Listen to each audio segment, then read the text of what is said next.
Hello friends, আজকে আমি খুব সুন্দর ক্রস চিহ্নের একটি ভরাট আসনের ডিজাইন আপনাদেরকে তৈরি করে দেখাচ্ছি। সেই জন্য দুটো ক্রস চিহ্ন তৈরি করে নেবার পর এর উপরে আরও দুটো ক্রস চিহ্ন তৈরি করে নিচ্ছি। মোট 4টা ক্রস চিহ্ন তৈরি করে নিচ্ছি। এরপর 4টা ক্রস চিহ্নের কোণে ডান দিকে আবার দুটো দুটো করে 4টা ক্রস চিহ্ন তৈরি করে নিচ্ছি। ছোট্ট ছোট্ট বক্স তৈরি হয়ে যাবে। আবার 4টা ক্রস চিহ্নের কোণে ডান দিকে আবার 4টা ক্রস চিহ্ন তৈরি করে নেব।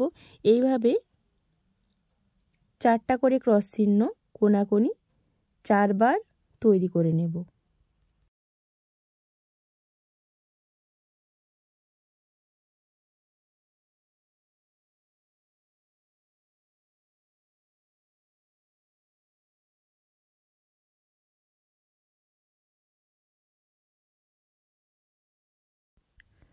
তো এই 4 নম্বর ক্রস চিহ্নের বক্সটা আমার মিডিল বক্স বা মাঝখানের বক্স হচ্ছে।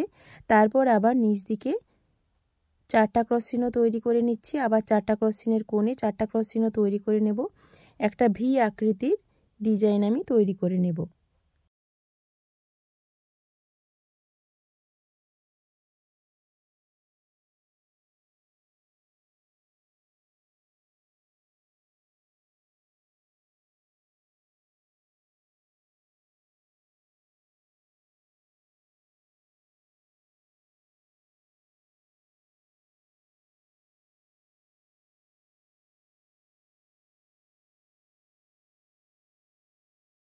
এইভাবে ভি আকৃতির এক লাইন ডিজাইন তৈরির পর এর ওপরে আবার আমি অন্য রং দিয়ে ওই একই ক্রস চিহ্ন দিয়ে আবার আরেক লাইন ভি আকৃতির ডিজাইন তৈরি করে নিচ্ছি।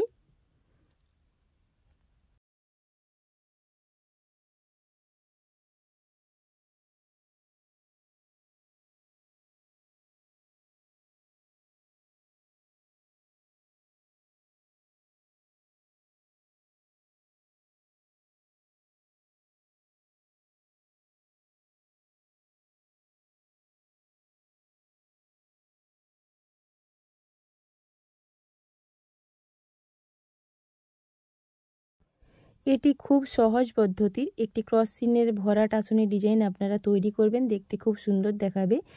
আমি এখানে রামধনুর যে রং থাকে সেই উল দিয়ে পুরো আসনটা তৈরি করে নেব। তো আপনারা দেখতে থাকুন, তাহলে খুব সহজেই বুঝে তৈরি করতে পারবেন। এই আসনে কোনো ঘরগুন্তির ব্যাপার নেই।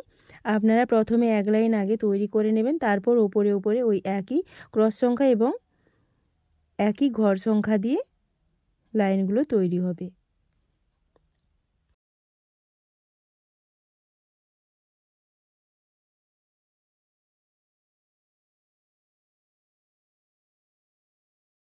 এরপর আমি টিয়া কালারের উল দিয়ে ওই একই ক্রস সংখ্যা দিয়ে আরেক লাইন তৈরি করে নিচ্ছি।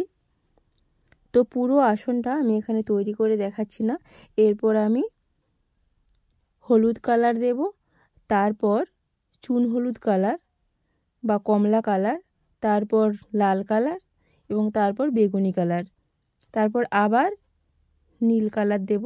প্রথমের মতো উলগুলো দিয়ে আবার তৈরি করে নেব। তো শেষকালে আমি পুরো আসনের ছবিটা দিয়ে দিচ্ছি, আপনারা রং দেখে পুরো আসনটি তৈরি করে নেবেন।